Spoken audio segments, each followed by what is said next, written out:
এবার এনসিপি নেতাদের বিরুদ্ধে নারীর কাছ থেকে গাড়ি, আইফোন ও নগদ টাকা নেওয়ার তথ্য সামাজিক যোগাযোগ মাধ্যমে ভাইরাল হয়েছে। 13 জুলাই সোমবার ফেসবুকে প্রকাশিত একটি ভিডিওতে দেখা যায় জাতীয় নাগরিক পার্টির কেন্দ্রীয় সদস্য ইমামুর রশিদ গাড়িতে থাকা এক নারীর কাছ থেকে পলিথিনের ব্যাগে টাকা নিচ্ছেন। দুইজনের কথোপকথনে জানা যায় টাকার পরিমাণ 7 লাখ। এ সময় টাকা গ্রহণকারী ইমামুর রশিদ আরো 3 লাখ টাকা চাইলে ওই নারী তার সংকটের কথা জানান। ভাইয়া ভাইয়া আমার একটা এখানে 7 লাখ টাকা আছে ভাইয়া। হ্যাঁ 10 থাকার কথা ছিল, মানে একটু ক্রাইসিস মনে হয়, বুঝিন না, ব্যাংকও দিতে চায় না। 7 লাখ টাকা আছে। হ্যাঁ বলছি, হ্যাঁ আমি বলছিলাম ওনাকে, কিন্তু 7 আছে আপাতত।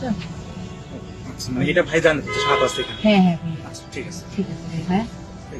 এদিকে ভিডিও সত্যতা স্বীকার করে এনসিপির কেন্দ্রীয় সদস্য ইমামুর রশিদ ইমন এক ফেসবুক পোস্টে জানান ওই নারী চাঁদা নয়, এনসিপি কে ডোনেশন করেছেন একাধিকবার। ভিডিওটি গোপনে ধারণ করায় ওই নারীর উদ্দেশ্যকে অসৎ ছিল বলে তিনি মন্তব্য করেন। এছাড়া এনসিপির পক্ষ থেকে ওই নারীর কাছ থেকে টাকা চাওয়া হয়নি, তিনি নিজে থেকেই ডোনেশনের জন্য এনসিপি কে বলেছেন।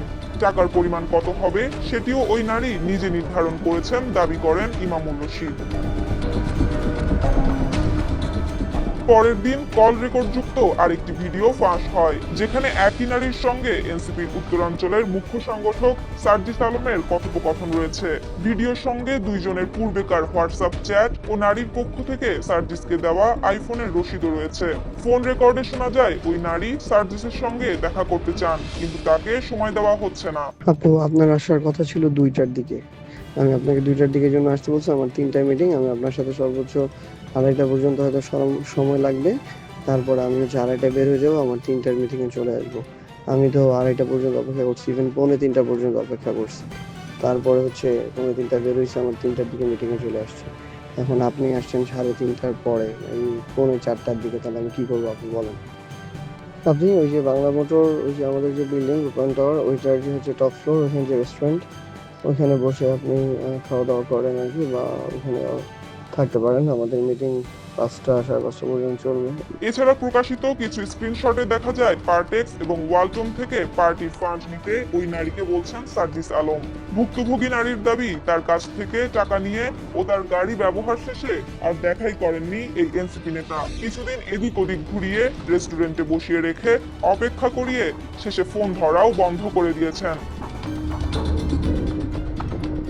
প্রকাশিত কল রেকর্ড, ভিডিও ও স্ক্রিনশটের বিষয়ে এনসিপি নেতা সার্জিস আলম তার ভেরিফাইড ফেসবুক আইডিতে নাটকের স্ক্রিপ্ট হিসেবে উল্লেখ করে পোস্ট করেছেন।